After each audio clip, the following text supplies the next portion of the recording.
Ya kan? Nah, tetapi ya secara ontologis keluarkanlah yang baik. Nah, adanya di ayat ini nih Al-Baqarah 267. Ya ayyuhalladzina amanu, hai orang-orang yang beriman, anfiku min thayyibati ma kasabtum. Berinfaklah kalian dengan yang baik-baik hasil usaha kalian. Jadi kalau teman-teman bertani, ya kan, infakkanlah yang baik dari hasil pertanian. Jangan gagal panen, ya kan, hasil panennya cacat dikasih ke orang. Ini jangan, gitu. Wa mimma akhrajna lakum minal ardi. Ah, ini mengindikasikan hasil tanian, hasil pertanian. Nah, selanjutnya apa? Wala tayammamul khabis minhu tunfikuna. Jangan kau campur, ya kan, yang buruk-buruk. Khabith, khabith itu lawan dari thayyib, gitu kan. Thayyib itu artinya yang baik-baik, ya kan, thayyibat, ya kan. Nah, yang khabis, hasil kau usaha ada yang jelek-jelek, ada yang buruk-buruk, ya ada yang beras buruk, kutuan jelek, gitu kan, tidak bermutu. Ada biji jagung tidak bermutu, ada buah-buahan busuk. Itu jangan kau infakkan. Walastum biakhidhihi. Kamu aja nggak mau ngambil kecuali dengan memicingkan mata. Illa antum midufih itu. Jadi dari sini kita tahu bahwasannya Allah itu memang pada dasarnya menginginkan manusia mendermakan sebagian hartanya. Ini tema umum gitu ya. Tema umum dari kurban yaitu artinya kita mengeluarkan sebagian harta kita untuk berbagi kepada orang lain. Tapi yang kau keluarkan hendaknya yang bagus-bagus. Seperti itu. Oke. Jadi kalau dari cerita Habil Qabil tadi, ya kan, ya Habil itu dia mengeluarkan yang bagus. Ya kan, mungkin dia hasil pertaniannya apa gitu kan. Dia berikan yang bagus gitu. Nah, sedangkan si Qabil dia memberikan yang buruk. Nah, ini nggak terima Tuhan seperti itu. Ya kan? Nah, ini sejarah kurban di awal yang dilakukan oleh dua keturunan Adam, ya, yang kita sebut sebagai Habil Qabil. Terserah lah mau sebut Habil Qabil, mau apa namanya, mau Anton Ahmad, terserah gitu, ya kan. Itu hanya tafsiran orang menyebutkan sebagai Qabil sama Habil, gitu ya. Quran nggak pernah nyebutkan itu. Oke. Nah, ini kan sejalan dengan apa namanya prinsip-prinsip sesajen, ya kan. Cuman sesajen ini nggak jelas, ya kan. Cuman sesajen ini nggak jelas. Kalaulah kita memberikan atau menyisihkan harta yang berupa hasil pertanian, ya kan, hasil peternakan, it's fine, ya kan, it's fine. Tapi jangan sampai anakmu yang dijadikan kurban gitu loh. Ya kan, makanya di surat Al-An'am 137 tadi, ya kan, saya sebutkan orang musyrik banyak yang bunuh anaknya. Untuk apa? Untuk kurban. Banyak gitu kan. Banyak yang bunuh anaknya untuk kurban. Ya kan? Teman-teman boleh buka surat Al-An'am ayat 137. Itu umum sekali, dulu tuh umum sekali. Jadi kalau dari Habil dan Qabil itu mungkin hanya memberikan hasil pertanian, kalau benar lah ya gitu ya. Nah, itu bereskalasi. Lama-lama hasil peternakan, lama-lama anaknya sendiri dikorbankan. Nah, itu umum gitu. Makanya Nabi Ismail, ya kan, ketika Nabi Ibrahim mimpi dia akan nyembelih Ismail. Nah, kenapa kok Ismail yang istilah kata yang baru beranjak dewasa bisa mengiyakan gitu? Karena ketika itu Ismail memandang umum gitu, orang nyembelih anak ini umum. Ya. Untuk apa ya? Untuk tolak bala kayak apa kayak? Ya pada dasarnya untuk mendekatkan diri kepada Tuhan. Makanya Nabi Ismail kecil bisa mengiyakan ketika bapaknya mimpi inni ara fil manam anni adbahuka fanzur madza taro. Ya kan? Jadi Nabi Ibrahim mimpi nyembelih anaknya, kemudian disampaikan kepada Ismail. Nabi Ismail nggak nolak. Kenapa? Karena Nabi Ismail tahu bapaknya Nabi, itu yang pertama. Ya kan? Yang kedua, kalau memang bapaknya itu mimpi, ya kan? Dan mimpinya tuh kayaknya terus-terusan gitu. Makanya ayatnya itu kan disebut aro fil manam gitu. Aro. Berarti sampai dia cerita tuh masih mimpi itu terus gitu kan. Bukan cuma ro'a itu gitu. Ya kan? Bukan cuma ro'a itu. Nah, itu ayatnya di mana tuh? Suratnya di surat As-Saffat ayat 102. Oke. Ketika Ismail mulai beranjak dewasa, qala ya bunayya inni aro fil manam. Artinya kan masih, ya, masih sampai mungkin sampai semalam gitu kan. Ibrahim masih mimpi gitu. Ya kan?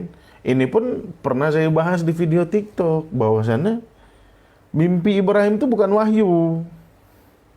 Wahyu itu nanti ketika di apa namanya? Dibetulin arahnya gitu. Jangan kau sembelih Ismail. Nah, tetapi Ismail yang mengetahui bapaknya Nabi gitu kan. Kemudian bapaknya mimpi kayak gini terus nih, which is common ya, yang mana umum sekali ketika itu pengorbanan anak itu umum sekali. Ya kan, bereskalasi dari Habil Qabil yang cuma hasil pertanian sampai kepada era Nabi Ibrahim yang sudah menghilangkan nyawa anak untuk sajen.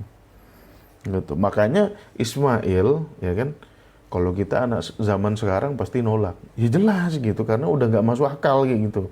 Tetapi zaman Ismail kayak gitu tuh disaksikan umum. Maka Ismail bisa sabar gitu. Satajiduni insyaallah minas sabirin. Kayak gitu. Oke. Nah, selanjutnya kan diralat, wahyu turun gitu kan. Jangan kau sembelih Ismail, kasihan itu anakmu gitu kan. Jadi wahyu itu turunnya di sini. Ya kan? Wa fadainahu bidzibhin azim. Maka setelah itu kita gantikan. Oke.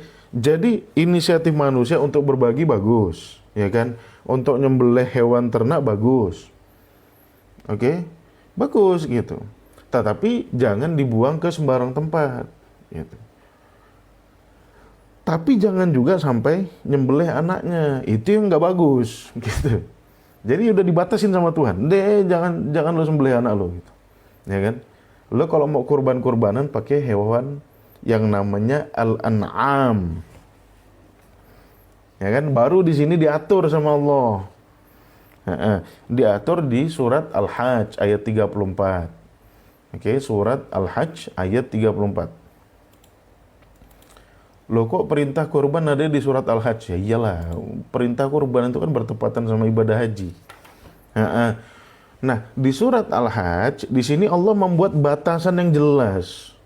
Apa yang boleh dikurbankan? Gitu kan? Nah, ayat ini juga menjadi dasar disyariatkannya kurban. Bukan surat Inna a'tainakal kautsar fasholli lirabbika wanhar, itu nggak ada hubungannya sama kurban. Tapi kalau saya ngelihat papan reklame di mana gitu kan, ayo yang mau kurban, ya fasholli lirabbika wanhar. Ayat ini tuh turunnya ketika Nabi Muhammad anaknya meninggal gitu. Ya kan, kemudian disuruh sholli, menghadapi orang-orang yang ngejek-ngejek Nabi Muhammad, abtar. Nabi Muhammad abtar itu artinya putus. Soalnya anak Nabi Muhammad laki-laki yang namanya Ibrahim itu baru meninggal gitu. Itu udah anak laki-laki terakhir ketika itu meninggal gitu. Nah, orang-orang kafir yang nggak suka sama Nabi bilang Muhammad abtar gitu kan. Muhammad putus gitu kan. Nah, di situ Nabi diperintahkan kau jangan mewek terus. Inna a'tainakal kautsar, aku kan udah ngasih nikmat banyak gitu. Fasholli li rabbika wanhar. ya kan? Maka solinya tetap kepada siapa? Kepada orang-orang kafir itu, gitu. Soli itu artinya koneksi, gitu kan? Samperin tuh, nah bahasa gampangnya gitulah. Samperin tuh orang-orang yang bilang ente abtar tuh, ya kan? Wanhar, hadapi. Nah, naharo itu artinya menghadapi face to face. Wanhar. Nah, habis itu Nabi disuruh bilang kata pamungkasnya ayat terakhir, inna syani'aka huwal abtar. Nah, yang putus tuh nasib lu, gitu kan. Jadi itu tuh wahyu yang turun setelah anaknya Nabi meninggal. Kemudian Nabi disuruh jangan mewek, hadepin tuh orang-orang yang bilang lu abtar tuh. Sesungguhnya yang abtar bukan gua, nasib lu yang abtar. Yang putus itu nasib lu. Jadi gitu. Jadi ayat itu nggak ada hubungannya sama sekali sama kurban.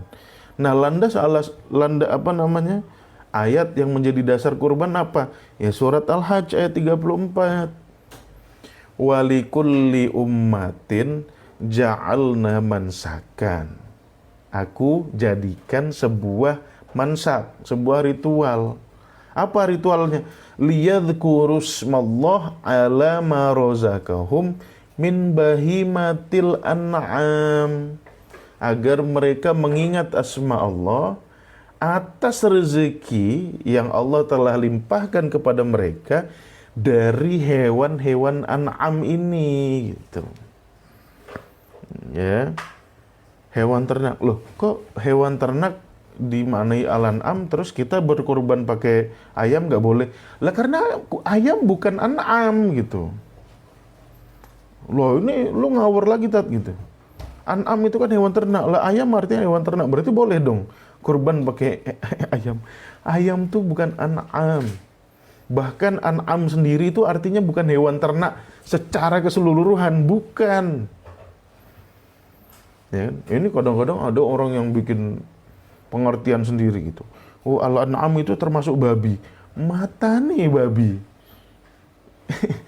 Al-An'am itu kan sudah dijelaskan sama Allah, ya. Di surat apa tuh? Di surat Al-An'am itu sendiri, ya, ayat 143 sampai 144. Al-An'am itu adalah memang hewan ternak, tetapi spesifik, bukan semua hewan ternak. Apa yang termasuk dari Al-An'am? Ya kan? Ini kan di surat Al-Hajj ayat 34 nih kita diperintahkan untuk mengingat Allah melalui bahimatil an'am, ya kan, yang telah Allah rezekikan kepada mereka.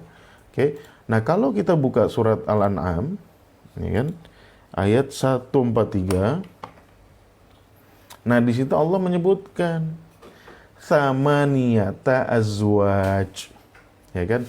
Yang dimaksud Al-An'am ini adalah 8 berpasangan. Oke.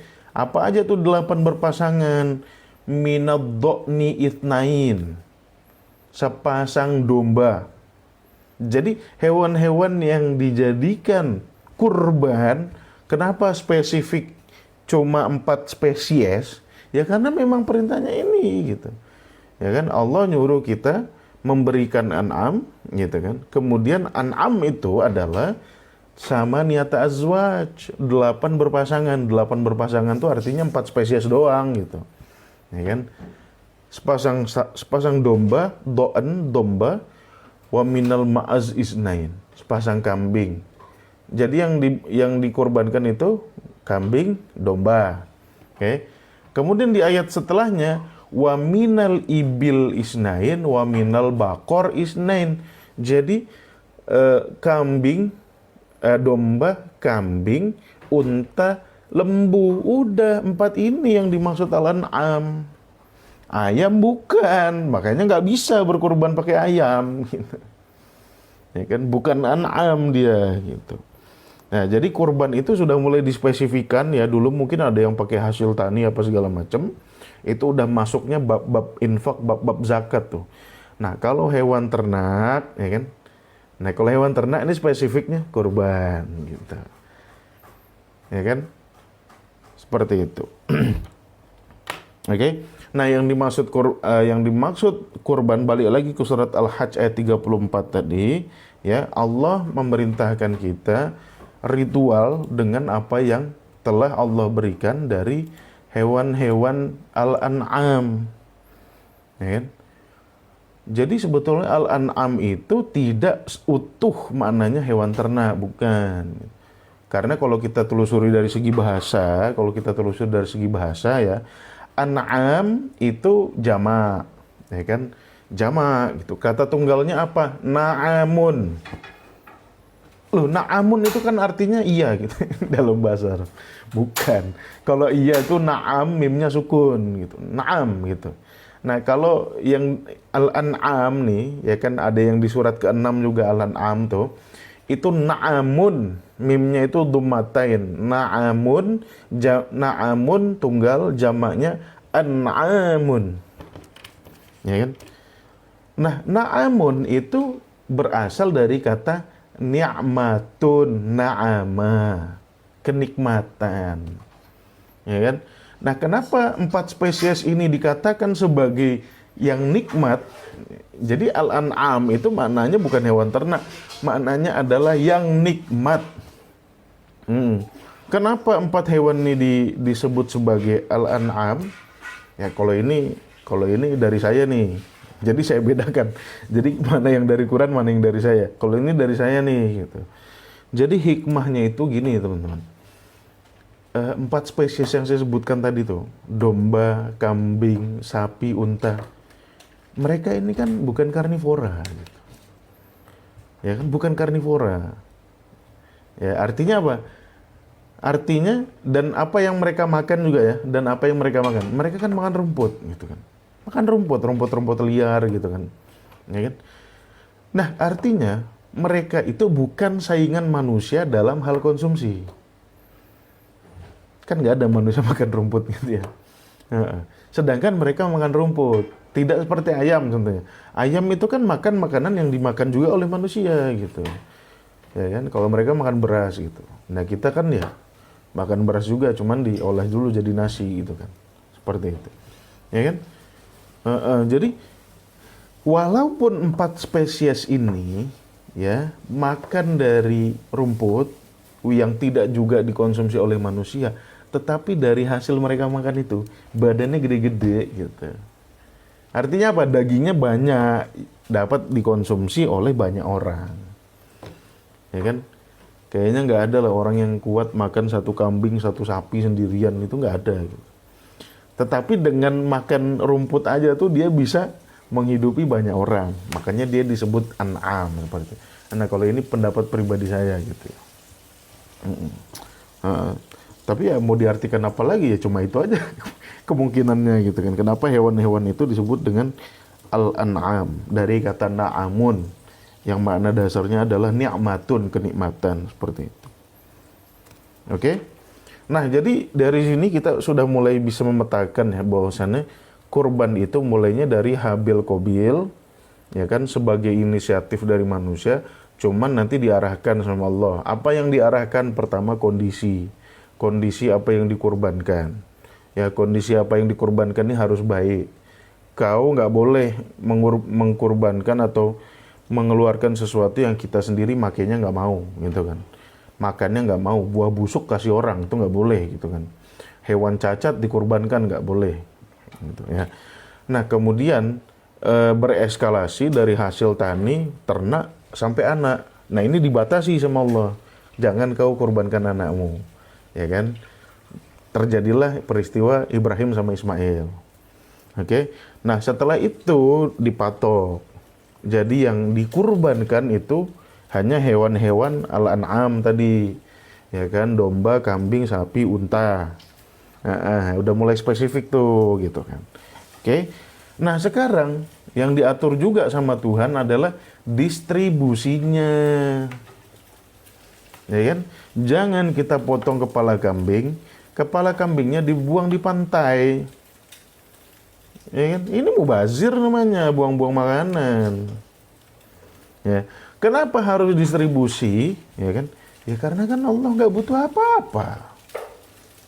Ya kan? Teman-teman kasih kambing, ya Tuhan nggak makan kambing.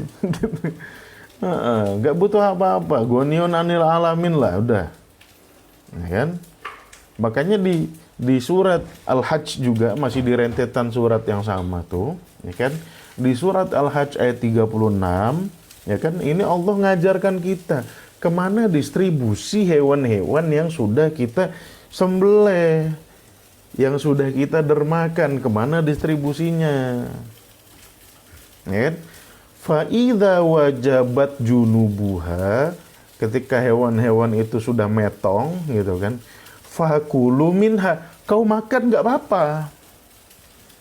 Jangan kau taruh gunung, taruh bawah pohon beringin, taruh di sungai Kapuas, taruh di sungai Mahakam, dihanyutin. Itu mubazir. Ya, sampai sekarang kan kita masih ngelihat praktik-praktiknya di Jawa, di Bali, di India, sono di Sungai Gangga. Ya kan? Nah, kau makanlah, nggak apa-apa, kata Tuhan. Fakulu minha, kau makan. Nah, selanjutnya apa? Wa at'imul qani'al mu'tar. Ya, selain itu, kau beri makanlah kepada orang-orang yang memerlukan, orang-orang yang ngemis, yang menginginkan daging itu. Ya, kasih makan orang. Jadi jangan kau habis sembelih kepalanya ditanam di bawah pohon beringin, itu bodoh gitu. Nah, ya kan? Nah, jadi Allah mengarahkan kurban ini distribusinya kemana ya? Kepada dirimu sendiri atau kepada orang-orang yang memerlukan. Ya kan, yang meminta-minta lah bahasanya di situ kan. Seperti itu. Ya kan? Kenapa kita harus distribusikan? Kenapa kita harus habiskan itu untuk dikonsumsi gitu kan? Nah, maksudnya gitu ya. Kenapa? Ya karena itu ayat selanjutnya. La yanalallahu luhumuha. Dagingnya tuh nggak sampai ke Allah gitu. Darahnya pun nggak nyampe ke Allah. Ya Tuhan nih nggak makan. Tuhan nggak makan, nggak minum, nggak tidur gitu kan. Walakin yanaluhut taqwa minkum, tetapi yang sampai kepada Allah adalah ketakwaanmu. Ya, ketakwaan dalam konteks apa? Dalam konteks kehidupan sosial. Kau rela berbagi dari rezeki yang kau miliki, berbagi, kau bagi-bagi kepada orang yang memerlukan, kepada orang yang meminta-minta. Itu bagus. Ya kan? Nah, ini Allah mengatur distribusinya dan mengatur cara berpikirnya, rasionalitasnya diatur sama Allah. Kau jangan bodoh gitu. Daging sama darah itu nggak akan nyampe ke Allah gitu, nggak nyampe. Makanya kau jangan buang. Jadi kan kadang-kadang dibuang ke pantai selatan, dibuang ke ini, berharap dia bisa ke Tuhan.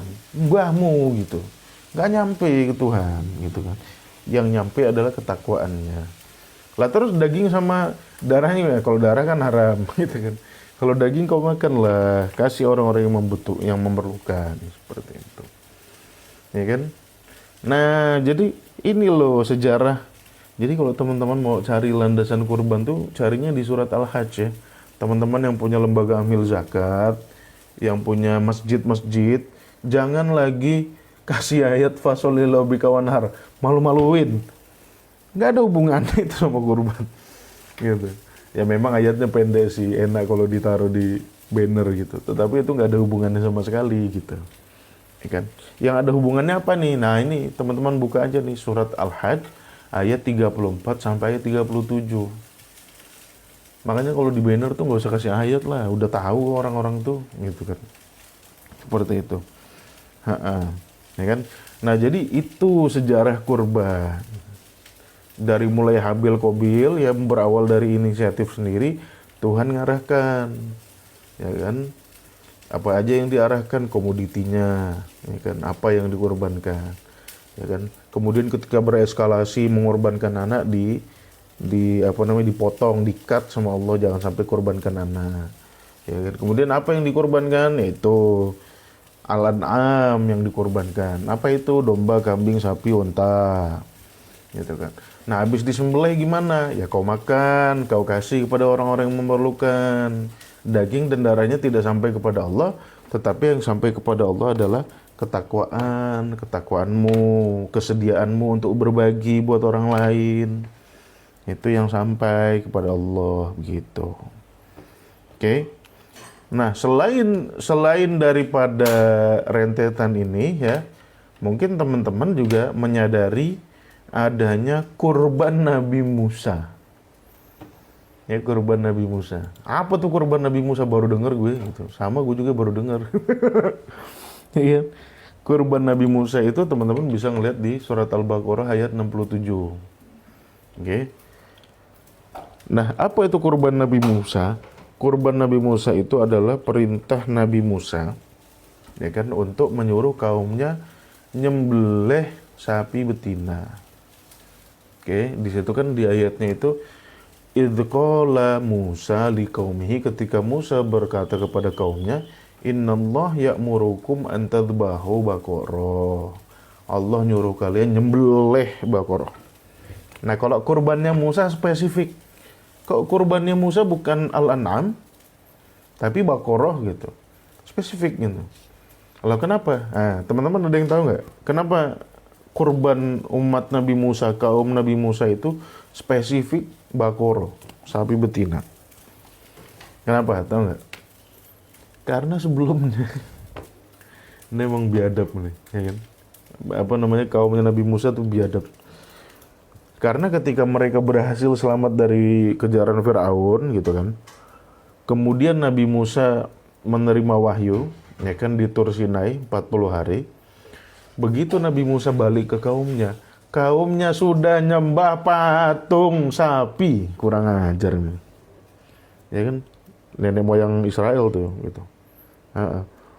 Mereka udah nyembah patung sapi gitu. Ya kan, bahkan mereka memfitnah Harun. Ya kan, Harun yang dititipin sama Musa kan. Nah, Nabi Harun, lu jagain kaumnya, gua dipanggil nih, menerima wahyu gitu kan.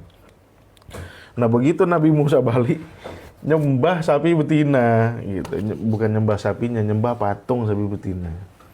Ya kan? Ngamuklah Nabi Musa.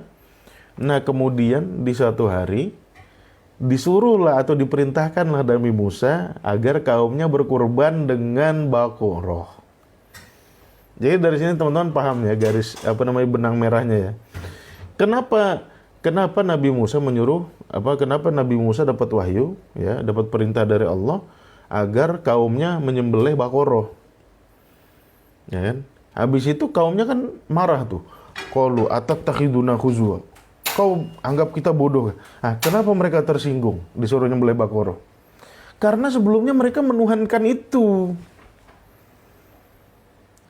Ya kan? Makanya abis itu kan engkel-engkelan tuh Nabi Musa sama kaumnya tuh. Ya kan? Nggak mau. Nanya-nanya. Yubayyin lana mahi. Apa sapi yang disuruh sembelih ini sama Tuhan ini apa nih, yang kayak gimana? Mereka ngelak. Mereka nggak mau nyembelih sapi.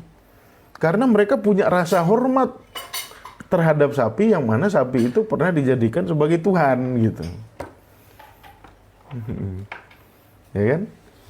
Nah, disinilah Allah ingin agar kaum Nabi Musa menyembelih kesyirikannya. Jangan lagi kau sembah sapi, ya kan? Karena sapi itu lihat bisa kau bunuh, bisa kau makan. Ya kan? Makanya di situ kan berdialektika tuh antara Nabi Musa dengan kaumnya tuh. Warnanya apa?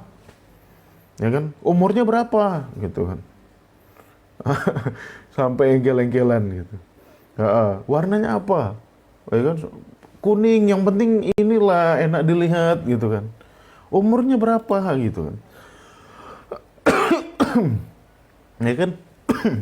Sampai mereka tuh nyaris tidak mau melakukannya. Kenapa mereka enggan melakukannya? Karena itu tadi masih ada kesyirikan. Nganggap bahwasannya sapi itu Tuhan. Nggak mau mereka disuruh nyembelih sapi betina. Kan spesifik tuh, Baqarah gitu. Bukan Al-An'am gitu. Kaum Nabi Musa tidak diperintahkan untuk nyembelih Al-An'am. Tetapi spesifik Baqarah seperti itu. Ya kan? Entah ya, maksudnya saya pernah dengar dalam satu podcast gitu. Selanjutnya itu bagi Yahudi diharamkan juga tuh sapi itu. Ya, daging kalau susu sapi enggak katanya. Tapi daging-daging sapi yang nyentuh sama tulang itu diharamkan. ini saya dengar dari podcast gitu. Balik lagi dia, yang tadinya menuhankan sapi, terus Nabi Musa suruh sembelih sapi, besok-besoknya sapi jadi haram lagi gitu. Untuk menghormati sapi gitu. Nah itulah, itu mungkin nenek moyang penyembah sapi yang ada di India gitu, mungkin. Kalau ini dari saya nih, saya highlight yang dari saya ini saya highlight seperti itu. Nah itu satu kasus tersendiri, kurban Nabi Musa. Dia memang beda, spiritnya pun beda. Kurbannya Nabi Musa itu spiritnya adalah untuk membunuh kesyirikan yang ada di dalam diri Bani Israel. Ya, biar mereka tidak lagi mengagung-agungkan sapi. Gitu ya. Tidak lagi mengagung-agungkan sapi, menjadikan sapi sebagai Tuhan. Gitu. Enggak, jangan, ayo. Sembelih rasa syirikmu gitu. Bahasanya gitu. Seperti itu. Oke. Jadi itulah sejarah kurban sebagaimana yang diinformasikan oleh Al-Qur'an kepada kita gitu ya. Dari mulai maknanya kurban, kedekatan dari kata koroba gitu ya. Sampai itu tadi sejarah-sejarahnya udah saya sebutkan tadi gitu. Oke, clear. Nggak lama-lama saya jelasin kurban. Intinya teman-teman kalau mau kurban silakan, tapi kalau teman-teman nggak mampu ya udah nggak apa-apa. Nggak usah dipaksa-paksa sedekah daging, ada narasi sedekah daging, hancur. Ketetapannya begitu ya udahlah gitu kan. Satu kambing satu orang, kalau sapi 7 gitu ya udah ikutin aja. Jangan satu sapi satu RT. Biar apa? Biar lembaga ambil zakat dapat nyembelih sapi. Oke, makasih teman-teman.